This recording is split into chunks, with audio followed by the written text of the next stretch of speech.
Want to run that back? Do you, Bob, you need to ask that question again? Yeah, maybe just so we could hear it clear when we transcribe. Trey, just if you just kind of go over what your game was like Saturday. I mean, you're getting sacks, you're forcing them to hold you, and you're just, wreaking havoc really most of the game. Just what was that like, especially doing that to that left tackle who's supposed to be so good? I mean, like I said before, it's just being out there with my brothers and, doing good during the preparation that Brother Odom had for us and, actually selling on the keys and coming through with the win was pretty nice. But on defense, the reason I was able to play like that and play that way is because everybody was doing their job. So I think it was just everybody on defense doing a good job, which made me be able to shine. Did you ever get Player of the Week at Mizzou? Was that your first SEC Defensive Player of the Week? And if so, how nice did that feel? That was my first Defensive Player of the Week. So I mean, it felt good to actually do it here because I planned on coming here and I planned on doing everything I said I was going to do, just being a dominant end and encouraging my teammates. And just to actually see it come to life is pretty nice. Thank you. Tom? Yeah, Trelon, want to ask you about this Georgia defense. What do you make of, all levels of it, I guess? Georgia defense, it kind of reminds me of our defense. They run to the ball, they're going to hit, they got a lot of size up front. But man, that's what practice comes in. Starting yesterday, we went out there and we plan on executing. We got to execute on all cylinders. The O-line got to be physical, real physical this week. We got to have a run game. We got to create a run game. We got to get that going, and we got to get first downs. And so, we know what Georgia defense looks like. We know what they bring to the table, and we just preparing for them. Okay, and I wanted to ask you what you think of Kendall Briles as like a game planner and a play caller. What stands out to you?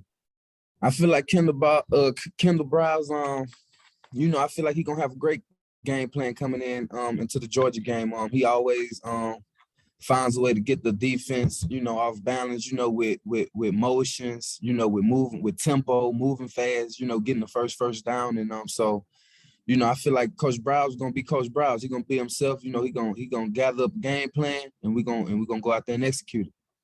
Okay, thanks. Trey? Yeah, Trey Williams. Curious about what your thoughts are on Georgia's offensive line this year, in particular 69, their left tackle. Me going in and looking at the O-line and just kind of getting, the scout report.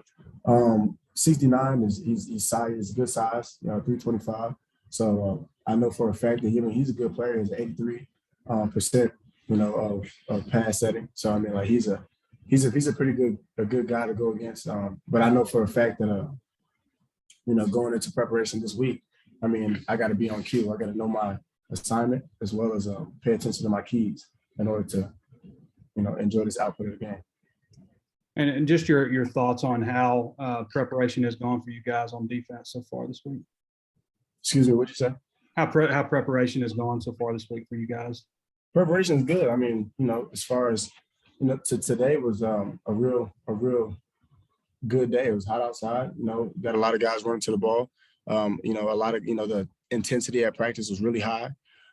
So I feel like practice is going to be real good, and the preparation has been real good too. Jordan? Hey, question for Trelon. You eclipsed the 1,000-yard rushing mark last week. Can you all hear me? Yes, I can hear you. Okay. I'm on my phone now. Eclipsing the 1,000-yard rushing mark last week. Did you know that? What does that mean to you, if anything? How cool is that? I actually did find out that I reached the 1,000-yard mark last week, and just truly blessed. Blessed, and I just plan on to keep running, man, keep gaining some more yards, and come this weekend, that's my goal, man. Just run hard and just keep racking them up. Try to reach 2,000, then next 3,000. So, my whole mindset is just to keep doing what I'm doing, and just execute on a high level each week. Otis? Trelon, In the SEC, it's a little bit tougher to get outside because of the speed of the defenses, you know. Right. Obviously, you're not that big, but you did a pretty good job of running inside against A&M and then breaking it outside after you got past the initial deal. Let's talk about that, just the speed in the SEC on defense and stuff. Right.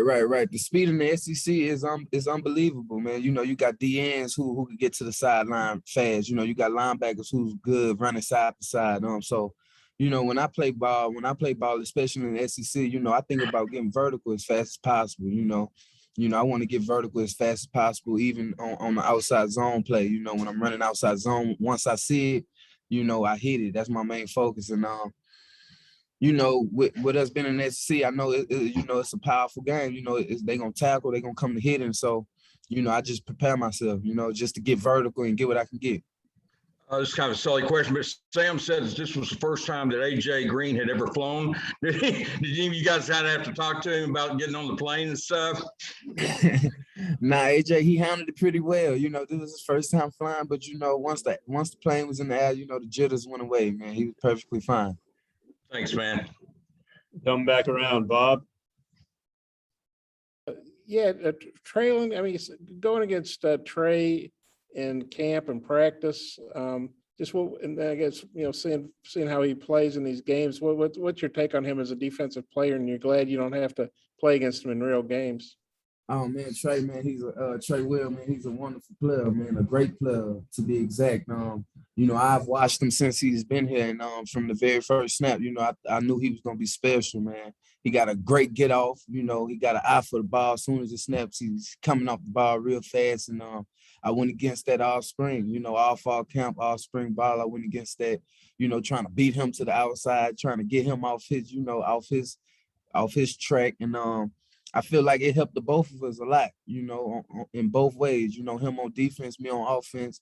You know, they say iron sharpens iron, and I truly believe that he helped me a lot this offseason. And Trey, you obviously went to Mizzou with Barry Odom there, and then you're reunited with him. How important was his presence here to you deciding to come here when you decided to leave Houston, I guess it was? And just what do you think of Barry as a coordinator and a play caller for you guys, and how much trouble he gives the other teams? See, Barry Odom, me and him, we have a real special relationship. I think everybody on the defense has a real special relationship, and even on offense has a special relationship with Barry Odom. Just the way he prepares us, and the way that the way he talks to us and gets us riled up, and the way that he lets us know that we're family and all we got is each other is what I love about Barry Odom. And he always gives the other team a hard time because we're bought into the system, you know, as a whole, and actually taking in what he's saying and putting it out there. Yeah, when you guys work on a game plan all week, and then it's Friday night or Saturday morning or whatever before the game, you're thinking, wow, this is a great game plan.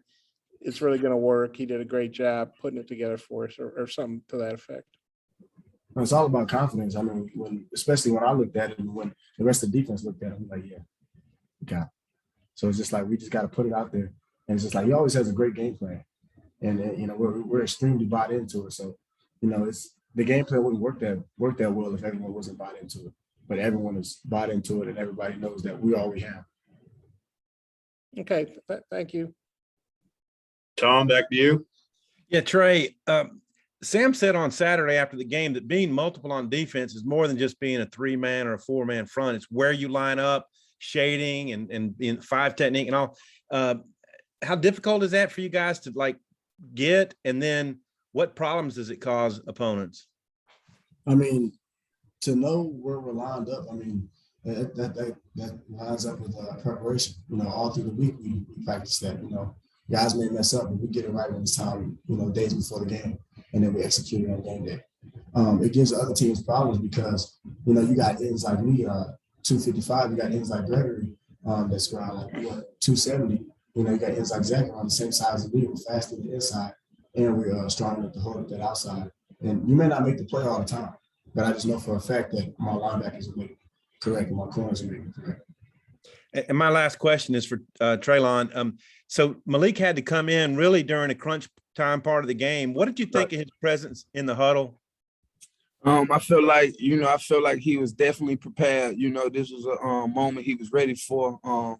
You know, when he came in, I had a word with him myself before, you know, getting the ball snapped. I told him, you know, you got this, you prepared for this, you know, just stay under composure and do what you do best, man. And let's go out there and let's just go play football.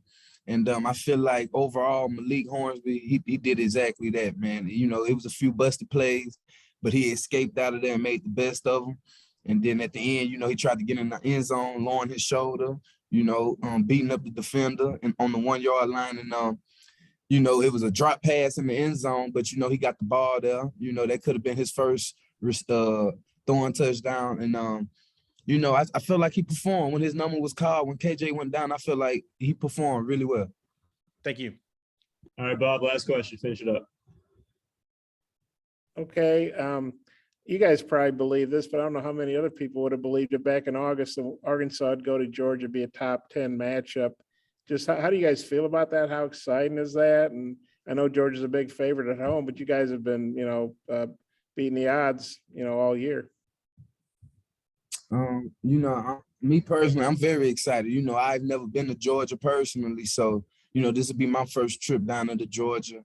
But from what I'm hearing, man, I know it's gonna be, you know, a hectic environment. You know, it's gonna be a lot of people there. They say over 100,000 people.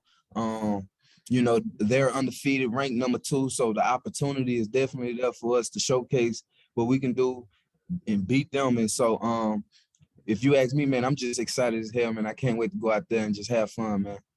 Yeah, Trey, what are your thoughts on that? My thoughts on that is just like what I said before. I mean, all we have is each other. All we have is each other. We believe in each other. We believe in the system. We go out there and execute on game days. We can't control what everybody else thinks. We can't control what the media says. But one thing that we can do is have each other go out there and execute and win games. Okay, thank you. One more last one, Trey. Well, Bob kind of asked it, but I did want to ask you specifically, Trey, just about you've been to Athens before, and for a lot of guys, this is their first road trip ever. What can you tell us about just the experience there? I noticed you guys were bumping music today at practice, and just the experience in Athens, and maybe what you can relate to your teammates that haven't seen an environment like that. For my teammates that hasn't seen an environment like that, I would just say soak in the moment, live in the moment, because you know it's going to be a heck of an environment. You know, so live in the moment. You know, being on the field, you may not be able to hear it.